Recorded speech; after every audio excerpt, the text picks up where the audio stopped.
Assalamualaikum warahmatullahi wabarakatuh. Bertemu lagi dengan channel saya Gus saja.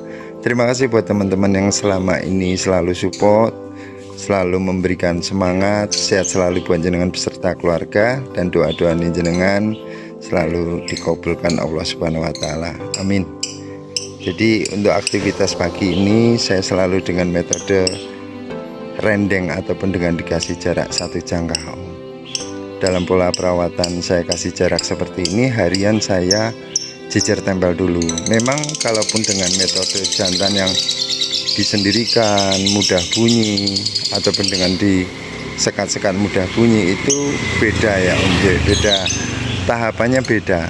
Cuman untuk burung-burung di ibaratnya tes mental ini yang saya lakukan ini, saya untuk mensortir ataupun burung-burung yang dari bahan ketika saya single susah bunyinya, saya terapkan dengan harian saya tempel-tempel. Tiap pagi saya petal, saya kasih jarak satu jangka, jantan semua. Adapun betina paling di seberangnya. Dalam metode seperti ini ada kualitas burung memang yang lebih dominan ataupun lebih aktif bunyi. Ketika dalam pola perawatan seperti ini saya menemukan salah satu ataupun dua burung yang lebih aktif.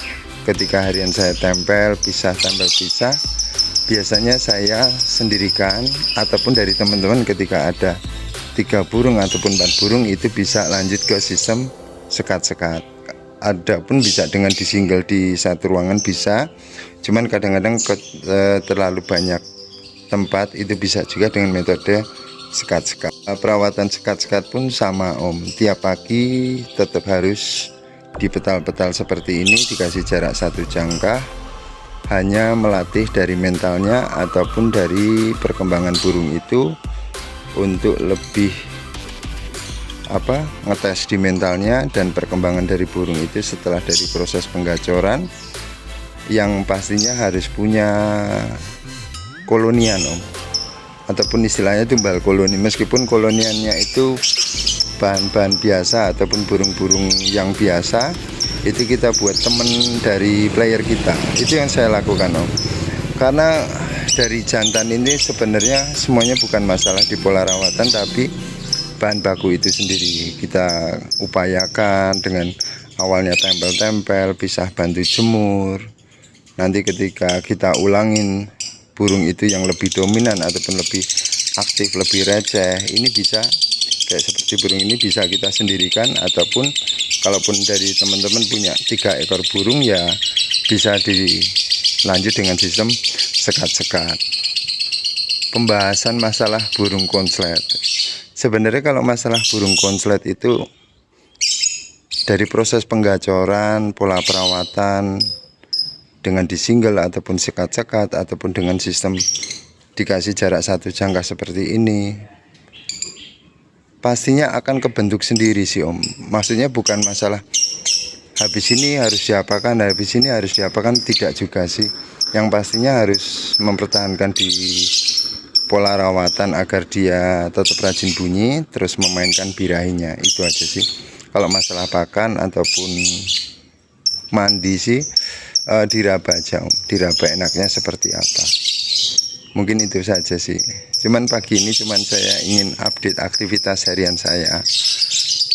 Burung yang satu ini malah sudah konslet, itu karena awalnya memang sudah nggak saya Om. Burung ini yang awalnya hanya lip sync, nggak bunyi sama sekali. Ya pernah bunyi pembawaan lagu standar, setelah dari saya tempel-tempel lama, terus saya pisah sendirian, itu pembawaannya nge-fight, tapi nggak ada perkembangan, tetap lip sync. Saya fokusin di burung-burung kolonian yang saya tempel-tempel itu. Tiap hari pagi saya petal kolonian. Burung ini malah jadi konslet setelah punya anakan ataupun setelah bertelur dan punya anakan. Ya karena memang waktu awalnya nggak ada untuk benerin dari burung ini agar konslet, enggak. Memang awalnya dari burung lip sync, saya tempel pisah pembawaannya lagu standar, karena dari sudah berjalan sekitar 1,5 tahun lebih. Lalu saya fokusin ternak saja karena sudah nggak ada feeling burung ini akan jadi konslet.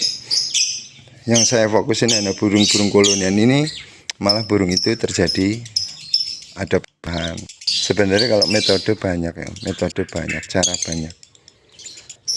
Dari perkembangan jantan yang setelah dari tempel-tempel saya kasih jarak ini, kadang-kadang saya pancing dengan betina juga. Proses saya pancing betina seperti ini. Kadang-kadang kalaupun dia sudah rajin bunyi, saya ingin proses penjodohan ataupun saya main untulan, tetap saya tempel dulu. Ketika setelah tempel nanti tak jadikan satu, coba cabut pasang. Setelah cabut pasang rajin bunyi, tetap tiap pagi saya kasih jarak 1 jangka. Itu saja sih masalah pola rawatan jantan. Kalaupun dengan di single, di full kerodong, di sistem sekat-sekat, bebas om. Kalau mau masalah dalam pola perawatan ini kan banyak, metodenya banyak.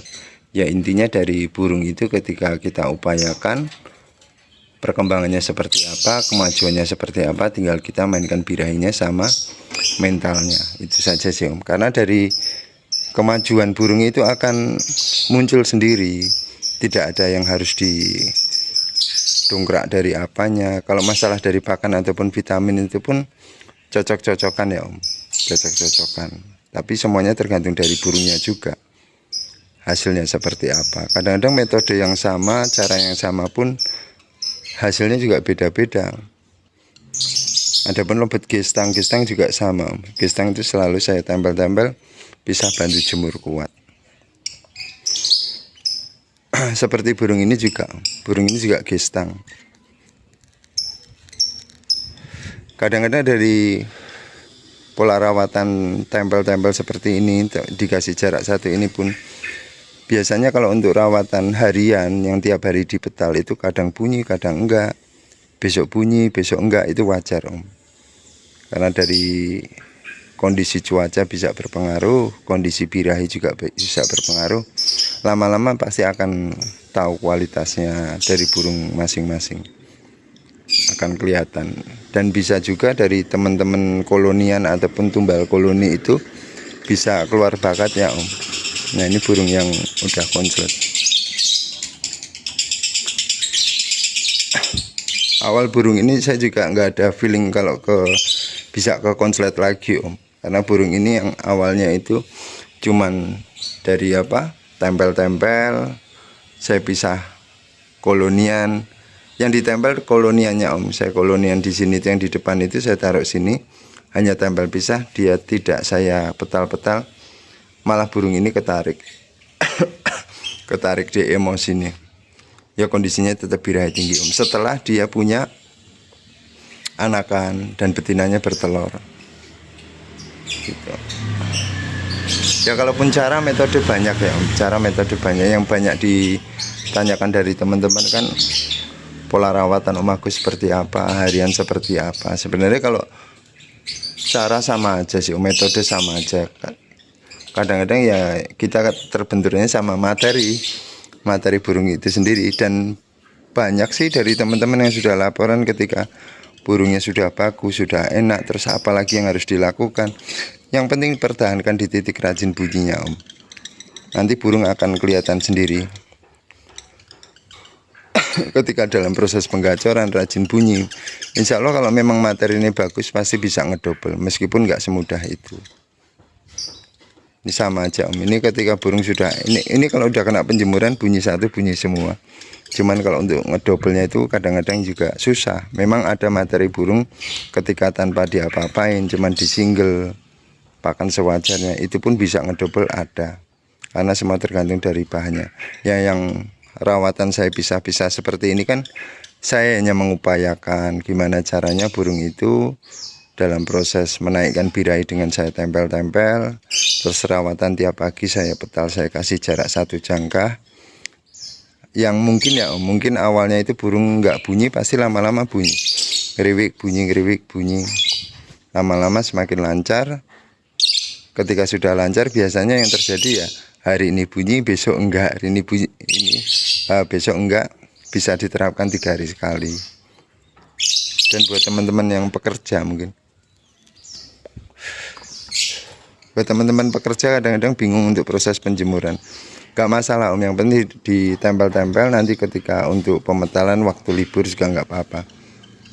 Punya saya tak full krodong, punya saya tak sistem sekat-sekat bebas Om. Masalah pemahaman masalah birahi dicari enaknya. Kadang ada jantan yang di full krodong enak, ada yang disendirikan enak, ada. Tapi untuk materi-materi burung yang saya terapkan seperti ini, biasanya untuk yang pertama saya ingin melihat dari yang paling dominan mana gitu loh Om. Jadi ketika dia semakin rajin bunyi, burung ini 1, 2, 3 itu paling dominan, biasanya saya sendirikan. Ataupun kalau ada 3 burung berarti saya sistemnya sekat-sekat, tiap pagi tetap perawatan, saya petal bantu jemur sampai kualitas dari burung itu bisa muncul. Karena tidak ada yang diupayakan selain dari proses penggacoran dan mempertahankan di rajin bunyinya aja Om. Itu aja sih. Baik, terima kasih buat teman-teman semua. Mungkin ini saya hanya update untuk kegiatan saya sehari-hari.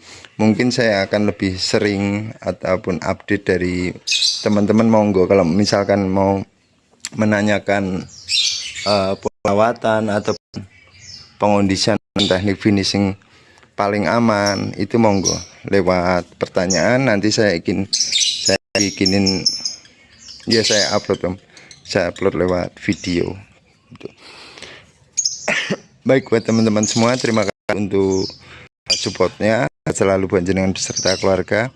Di sini saya minta maaf ya Om, bukan maksud untuk mengguruin ataupun cara itu seperti ini, metode seperti ini, cuman buat teman-teman bisa dilihat, bisa dipantau dari teman-teman yang bermain konsletan ataupun kita proses penggacoran dengan pembawaan minor, jeda rapat, pasti punya tumbal koloni. Beda dengan factoran ya Om. Kalau factoran memang harus wajib punya 1, lebih baik fokusin salah 1. Gitu aja nggih. Sehat selalu panjenengan beserta keluarga. Matur nuwun. Assalamualaikum.